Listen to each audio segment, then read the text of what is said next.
तेरी मेरी कहानियाँ से सभी अपडेट पाने के लिए बेल आइकन दबाएं। आज की कहानी है इज्जत सबकी होती है बहू। राधा, आ गई तू? आजा, चल मैंने चाय बना ली है। चाय पीकर काम शुरू करना। दमयंती देवी अपनी काम वाली राधा से बोली, पर राधा कुछ नहीं बोली और चुपचाप चाय पीकर काम में लग गई। दमयंती देवी सब समझ रही हैं। वह जानती हैं कि कल की घटना से राधा बहुत दुखी है। कल सुबह स्मृति ने राधा से कुछ ज़्यादा ही उल्टा सीधा बोल दिया, जबकि बेचारी राधा की कोई गलती भी नहीं थी। दमयंती देवी कल की घटना याद करने लगी। स्मृति उनकी इकलौती बहू है और उसका स्वभाव भी बहुत गुस्सैल है। उनका बेटा मयंक अभी 2 महीने पहले ही अमेरिका गया है।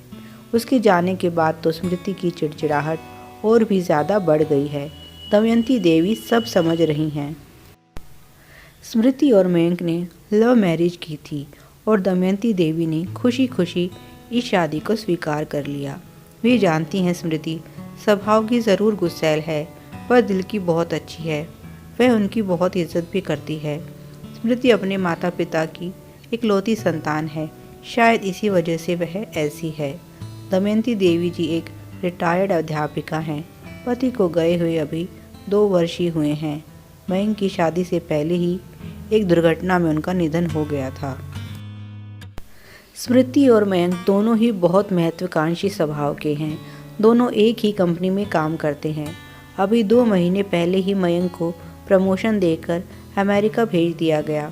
उस समय तो स्मृति बहुत खुश हुई और उसने मयंक को जाने के लिए विवश कर दिया कि ऐसे मौके बार बार नहीं आते, तुम्हें जाना चाहिए और कुछ ही समय की तो बात है, मैं यहाँ सब संभाल लूँगी। पर अब वह मयंक की कमी महसूस कर रही है। और फिर प्राइवेट नौकरी करना भी आसान नहीं होता। रोज़ किसी न किसी बात पर उसे बॉस से झाड़ पड़ती रहती है। पहले तो मयंक सब संभाल लेता था और उसकी काम में सहायता भी कर देता था, पर अब अकेली यह सब नहीं संभाल पा रही है। इसीलिए अब उसकी बात बात पर दमयंती देवी से भी बहस होने लगी है। आखिर में दमयंती देवी ही चुप हो जाती हैं। कल स्मृति ने अपनी सगाई की अंगूठी ना जाने कहाँ रख दी और फिर वह नहीं मिली तो बेचारी राधा पर अंगूठी चोरी करने का आरोप लगा दिया। जब यह सब हुआ तब दमयंती देवी नहा रही थी। वे जल्दी से बाथरूम से बाहर आई तो देखा स्मृति राधा पर चीख रही थी। राधा, चुपचाप बता दो तुमने मेरी अंगूठी कहाँ छुपाई है, नहीं तो मैं अभी पुलिस को बुलाती हूँ। राधा रोए जा रही थी और कह रही थी, बीबी जी मैंने आपकी अंगूठी नहीं ली है। मैं अपने बच्चों की कसम खाकर कहती हूँ, मैंने आपकी अंगूठी देखी तक नहीं। स्मृति बोली, अभी तुम मेरे कमरे में झाड़ू लगा कर आई हो ना, तो अंगूठी ज़रूर तुमने ही उठाई होगी। वहीं सामने टेबल पर ही तो रखी थी। अपने आप से तो अंगूठी कहीं चलकर जा नहीं सकती। तब दमयंती देवी बीच बचाव के लिए आई और उन्होंने स्मृति से कहा, बहू शांत हो जाओ और तुम ऑफिस जाओ, मैं इससे पूछती हूँ। स्मृति ने लगभग चीखते हुए कहा, आपने ही तो इसे सर पर बिठा रखा है। कितनी बार आपसे कहा है कि ऐसे लोगों के मुंह नहीं लगते, पर आप मेरी सुनती कहाँ हैं। देख लिया नतीजा छोटे लोगों को मुंह लगाने का। आज इसने घर में चोरी की है, कल को पता नहीं क्या क्या करेगी। यह सोच रही है 2 अकेली औरतें हैं, यह भला मेरा क्या बिगाड़ सकती हैं, पर इसे पता नहीं मैं क्या चीज़ हूँ। इसे कह दो शाम को जब मैं वापस आऊँ तो मुझे मेरी अंगूठी चाहिए, नहीं तो यह और इसका पूरा परिवार जेल में होगा। और स्मृति पैर पटकती हुई घर से बाहर निकल गई। राधा दमयंती देवी के पैरों में गिर जाती है। अम्मा जी, हमने कुछ नहीं किया, हम कसम खाते हैं, हमने कोई चोरी नहीं की है। राधा का रो रो कर बुरा हाल हो रहा था।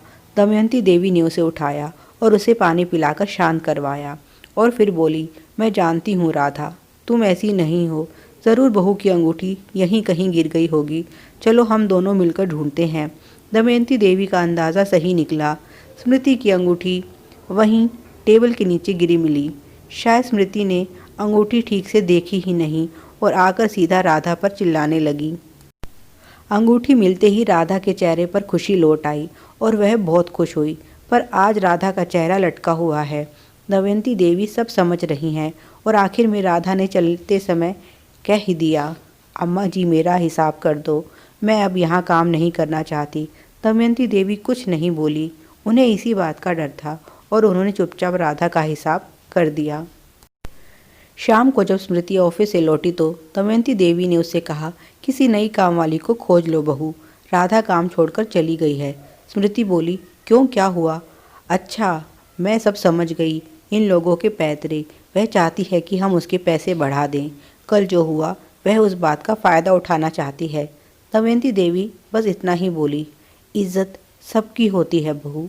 और स्मृति बिना कहे ही सब समझ गई। उसे अपने व्यवहार पर सच में बहुत पछतावा हो रहा था। Please like, share and subscribe. Thanks for watching.